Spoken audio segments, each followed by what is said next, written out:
सामने हमें अपने जो हमारे पास एविडेंस है वो पहुँचना आवश्यक चाहिए।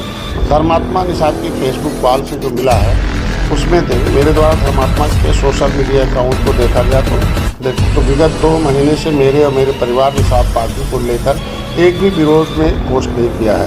हाल ही में 13/1/2025 को निषाद पार्टी का संकल्प दिवस जो अधिकार यात्रा था उस समय महाराजगंज गोरखपुर पहुंचने पर धर्मात्मा निषाद स्वागत में लड़ाई में हर शहर में था और उसमें बढ़ चढ़ के हिस्सा भी लिया, मंच पर थे और तमाम देखा होगा आपने उसने पोस्ट भी किया था। और मैं खुद ये समझने में असमर्थ हूँ कि अगर किसी व्यक्ति या मुझसे या मेरे परिवार से या मेरी पार्टी से कोई द्वेष भावना होती तो 1/2/2025 तक मेरे परिवार मेरी पार्टी की तारीफ क्यों करता। 13/1/2025 के बाद मैं गोरखपुर में नहीं गया हूँ बस, और तब से लेकर आज तक उससे मेरी बात भी नहीं हुई। और मेरे बेटे प्रवीण निषाद की लगभग 2 महीने से भी अधिक समय से उससे बात नहीं हुई है। और मेरे छोटे बेटे श्रवण से 4/2/2025 को फ़ोन पर बात हुई थी। उसमें मेरा यूनिवर्सिटी के समय पर बात इस संबंध में हुई थी कि उससे सालगिरह थी उसकी। धर्मात्मा निषाद की फेसबुक वॉल से विगत 2 महीने में मेरे और मेरे परिवार मेरी पार्टी के लिए किए गए पोस्ट के स्क्रीनशॉट हम आप लोगों को उपलब्ध करा देते हैं ऐसे वीडियो के माध्यम से। इस सही उसने लिखा है कि निषाद समाज के मान सम्मान की इस लड़ाई में मैं निषाद पार्टी के माननीय राष्ट्रीय अध्यक्ष के साथ हूँ। धर्मात्मा निषाद है, ये 29 दिसंबर 2024 को है। आज जनपद महाराजगंज में संवैधानिक अधिकार रथ यात्रा के आगमन पर माननीय राष्ट्रीय अध्यक्ष कैबिनेट मंत्री आदरणीय श्री रविंद्र निषाद जी के साथ संवैधानिक अधिकार रथ यात्रा में सम्मिलित होकर समाज को जागरूक करने में अपना योगदान दिया। मेरे लिए निषाद आरक्षण पहले भी सबसे अहम मुद्दा था और आज भी है। निषाद समाज के मान सम्मान की इस लड़ाई में मैं माननीय राष्ट्रीय अध्यक्ष के साथ हूँ। मुझे लगता है कि इस लड़ाई को हम सब मिलकर एक साथ लड़ने की जरूरत है। इस अवसर पर राष्ट्रीय निषाद एकता परिषद के राष्ट्रीय अध्यक्ष मेरे बड़े भाई डॉक्टर अमित जी और निषाद पार्टी के प्रदेश अध्यक्ष बड़े भैया आदरणीय रविंद्र मणि निषाद का भी मार्गदर्शन प्राप्त हुआ। इसमें और भी था, उसमें 8 जनवरी को लिखा कि आज निषाद पार्टी की संवैधानिक अधिकार रथ यात्रा के स्वागत है। सभी साथी मेरे आवास पर 12 बजे उपस्थित होने की कृपा करें। धर्मात्मा निषाद की मुझसे कहूँगा। फिर उसमें लिखा निषाद पार्टी की संवैधानिक रथ यात्रा के स्वागत है। सभी व्यक्तियों के साथ घर से निकलते हुए रैली निकाला था उसने आज के बाद।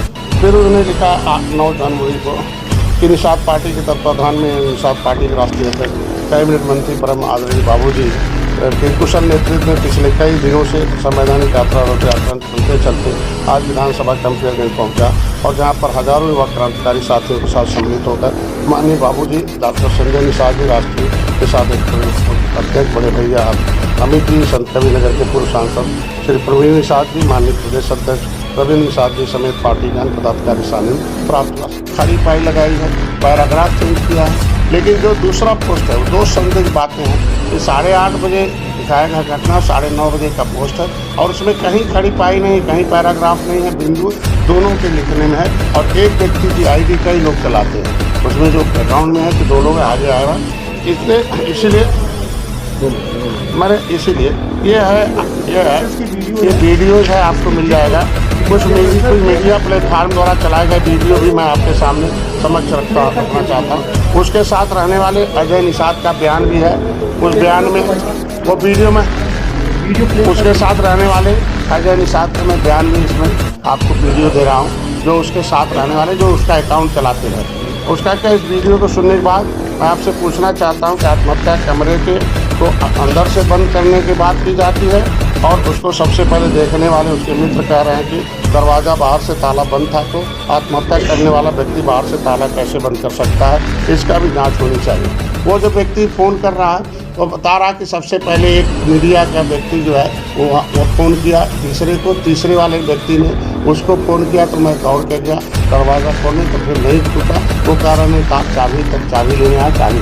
तो ये कैसे हो सकता, आप समझ सकते हैं कि उसके वहाँ माँ बाप नहीं हैं, वो बगल में नहीं, कोई पड़ोसी नहीं बुलाए। 100 किलोमीटर दूर रहने वाले जो घड़ियाली आंसू बहा रहे हैं, ऐसे तरह के लोगों को के संज्ञान में आने के बाद अगर ये मामला आ रहा है, इस पर जांच होनी चाहिए। जो सच्चाई है उसको जानना चाहिए लोगों को। तीसरा इसमें है जो आपके पास तथ्यों के बाद ये सारे हम आपको वीडियो दे रहे हैं और वीडियो आज सोशल मीडिया पर लोड भी होगा उसका। ये सारे जितने पति पत्नी कह रही हैं वो हमारी बेटी समान है, उनके और उनके पति के बीच में तीसरे व्यक्ति चरित्र पर बयानबाजी को लेकर डिस्टर्ब थे। मृतक की पत्नी द्वारा अभी तक कहीं भी यह नहीं कहा गया कि मेरे परिवार के द्वारा उनकी पत्नी के चरित्र को लेकर कोई बयानबाजी की गई है। लेकिन कुछ गोरखपुर के इस प्रकरण में संदिग्ध और संदिग्ध लोग मेरे परिवार पर अवध टिप्पणी कर रहे हैं। मतलब जो भी हमारे पास है इस तरीके से जो टिप्पणी कर रहे हैं वो, मैं खुद एक बेटी का पिता हूँ। मेरे घर में 3 बहुएँ हैं, 3 पोती नाती हैं। मेरी पार्टी महिला मोर्चा का अलग स्थान है। मेरे जीवन में इस पड़ाव तक किसी भी महिला द्वारा आज तक किसी प्रकरण पर शिकायत नहीं कि मैं उसके चरित्र पर कोई टिप्पणी की हो, उनको किसी बुरी नज़र से देखा हो। अगर कोई व्यक्ति इस बात का सबूत ला कर दे तो मेरे द्वारा उनकी पत्नी के चरित्र को लेकर किसी प्रकार का बयानबाजी की गई है तो मैं तत्काल इस्तीफा देने को तैयार हूँ। लेकिन इस तरीके का किसी का छोटी ओछी सस्ती लोकप्रियता पाने के लिए सोशल मीडिया पर इस तरीके बड़े लोगों को गाली दो, बड़े लोगों के खिलाफ कुछ भी बोल दो, मौका पाओ। इस तरीके से राजनीतिक विद्रोह की तरह जो उसको मौका मिलते ही डॉक्टर संजय की जो ख्याति है बढ़ती हुई, जो निषाद पार्टी का प्रभाव है, 77 दिन से लगातार मैं बाहर हूँ।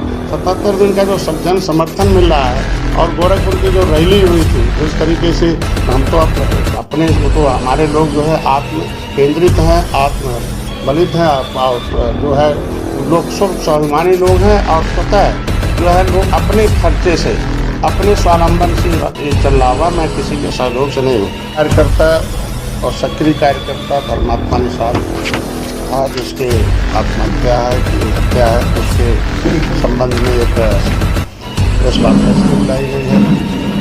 एक तो मीडिया बंधुओं को धन्यवाद देना था कि उन्होंने तथ्यों को सामने लाया और उसको गलत संदेश जाने से रोका है।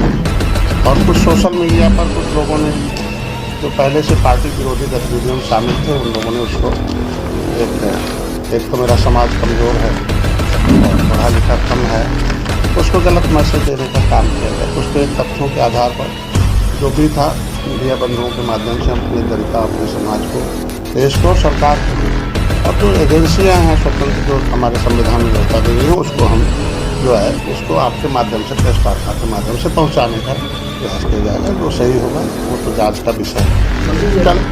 कल दिनांक 16/2/2025 को दिन रविवार को निषाद पार्टी के कार्यकर्ता धर्मात्मा निषाद की आत्महत्या का जो प्रकरण सोशल मीडिया पर सामने आया है, साथ ही आत्महत्या प्रकरण में मेरे और मेरे परिवार पर कई तथ्यहीन और व्यर्थहीन आरोप लगाए गए हैं। मैं हमेशा से पसंद रहा हूँ कि जीवन अनमोल है, उसको अपने परिवार और समाज सेवा में लगाए रखना चाहिए। कल से लेकर आज तक न जाने कितने आरोप प्रत्यारोप मेरे और मेरे परिवार के ऊपर पार्टी पर लगाए जा रहे हैं। साथ ही एक तरफा मीडिया ट्रायल भी मेरे और मेरे परिवार के लिए किया गया। लेकिन मैं लखनऊ के वरिष्ठ और आप सभी पत्रकार सहयोगियों का भी धन्यवाद देता हूँ जिन्होंने संयम और धैर्य का परिचय देते हुए मेरे और मेरे परिवार का चरित्र हनन होने से रोका है। पूरी तरीके से उन लोगों ने गलत मैसेज डाला है। धर्मात्मा निषाद की आत्महत्या मेरे लिए दुखद और झकझोर देने वाली है, क्योंकि जहाँ तक मुझे पता है कि वो बच्चा मुझसे लड़ाई कर सकता था और करता भी था। जब उसे कोई गलत को गुमराह कर देता था तो फेसबुक के माध्यम से लाइव के माध्यम से लड़ देता था। लेकिन जब उसे सही जानकारी मिलती थी तो फिर वो साथ हो जाता था और साथ में था भी अभी। और लगभग लगातार से उसका साथ में आना ही बहुत लोगों को दर्द हो रहा कि अब हम उसे हम गुमराह नहीं कर पा रहे हैं। लगभग जब से वो सही चीज़ें जान गया, हमने किताब में लिख दी, एविडेंस दे दिया, तब से वो सही बात जान गया। तो इसलिए अधिकारियों से लड़ाई कर लेता था, लड़ाकू टाइप का था, सामाजिक सामंतवादियों से भी लड़ाई कर सकता था, किंतु आत्महत्या जैसा कदम वो नहीं उठा सकता है। एक आदमी हमें विश्वास नहीं होता कि इस तरह का कदम उठाया होगा, उस तरह की सोच रखने वाला वो था ही नहीं। मैं स्वयं इस प्रकरण की उच्चस्तरीय जांच की मांग करता हूँ और इस प्रकरण की जांच निष्पक्ष हो। जांच अधिकारी व पुलिस अधिकारियों से भी कहूँगा कि मेरे द्वारा इस प्रकरण में कुछ विषय रखे जा रहे हैं, उन विषयों को संज्ञान में लेते हुए जांच की तरीके से मैं जानता हूँ महिला की गरिमा क्या होती है, उसकी इज्जत और मान सम्मान कितना जरूरी है, ये भी मुझे पता। मैं अपने सभी विरोधियों से भी कहना चाहूँगा कि आपकी मुझसे राजनीतिक विचारधारा से दूरियाँ हो सकती हैं, दुश्मनी हो सकती है, विरोध हो सकता है, मन में नकारात्मक सोच हो सकता है, लेकिन इस प्रकार के ऊंचे लांछन और ऊपर गोरखपुर के कुछ व्यक्ति द्वारा लांछन लगाना कहाँ तक उचित है, मैं इस पर मानहानि का मुकदमा भी हमारे इस पर हम अपने लीगल एडवाइज़र से कहूँगा कि देख लीजिए। लेकिन ये तरीका मतलब है नहीं, ये जितने भी लोग हैं वो एक दिन भी निषाद पार्टी के लिए कोई पोस्ट नहीं है। 76 दिन से न निषाद पार्टी के आरक्षण में कोई पोस्ट है, न समर्थन है, न जनता के हितों में समर्थन है। बस इतना ही करना है कि कोई घटना हो गई तो जाना है, एक तरफ से उनसे दो आदमी लगा देना, एक तरफ से पैसा लेना है, पंचायत कराना है, यही काम रह गया। बस ज़्यादातर मैंने ये देखा इन लोगों के, लेकिन समाज से कोई लेना देना सब। मैं पुलिस अधिकारियों से भी कहना चाहूँगा कि धर्मात्मा निषाद का फेसबुक अकाउंट 2 व्यक्तियों के फ़ोन से चलता था। पहला धर्मात्मा निषाद, दूसरा अजय निषाद ज्ञान में है जिस तरीके से। इसकी भी जांच होनी चाहिए कि ये पोस्ट मेरी और मेरे परिवार, मेरी पार्टी की छवि धूमिल करने के लिए किसने किया है, क्योंकि जो पोस्ट किया गया वो धर्मात्मा कर ही नहीं सकता है। क्योंकि जो अब तक देखे होंगे कि जो लिखने वाले हैं हमेशा उसमें मतलब पैराग्राफ जब भी लाइन ख़त्म होते पर एक खड़ी पाई लगती थी, लेकिन पैराग्राफ चेंज होता। लेकिन अभी जो नया पोस्ट पे हमें बदनाम किया गया उसमें न कहीं खड़ी पाई है और न कहीं पैराग्राफ चेंज है। तो ये दोनों लगता है कि किसी ने सुनियोजित किया गया है। वह आज से भी पूर्व पार्टी का विरोध करते थे, फेसबुक पर लाइव होकर करता था और संतुष्ट होने पर फिर हमारे साथ आ जाता था। जैसे संतुष्ट हो जाता था उसको बुलाया जाता था, बताया जाता था, हमारे लोगों द्वारा सही बात बताई जाती।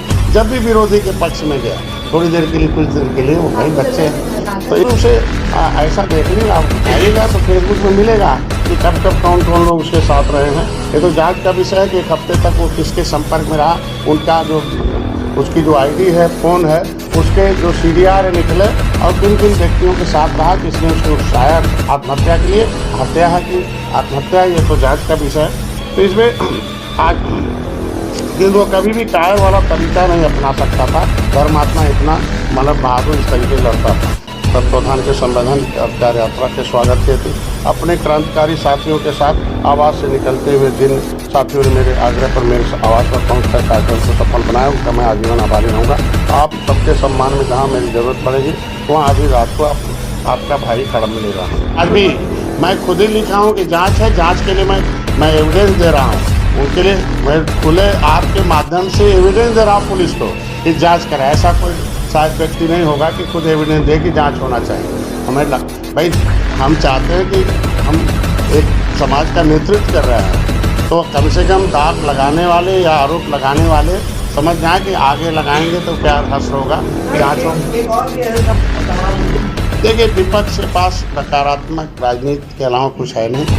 आज के दिन में कुंभ एक ऐसा महाकुंभ है, दुनिया में एक बड़ा ये आयोजन है। घटना से हम सभी लोग दुखी हैं, बड़ी घटना है। उस पर जाँच दे दी गई, जाँच होने तक निश्चित रूप से लोगों को उस पर धैर्य रखना चाहिए। जाँच संवैधानिक तरीका, संवैधानिक अधिकार है और जाँच के बीच में अगर कोई चीज़ चाहता बयान तो वो उचित नहीं होता। तो मैं चाहता हूँ कि उत्तर प्रदेश सर्वोत्तम प्रदेश बने, विधानसभा में लोगों को इस विकास के क्रम में लाएगा, उसमें विपक्ष का सहयोग मिलना चाहिए। और आगे जो भी बजट सत्र है, बजट में बजट को आगे बढ़ाने का, बजट का सदुपयोग हो जाए, बजट सही दिशा में चले। ऐसा तो कहीं चर्चा में नहीं आया, लेकिन यह है कि निश्चित रूप से जो किसी भी भारतीय संस्कृति पर कुछ कारागार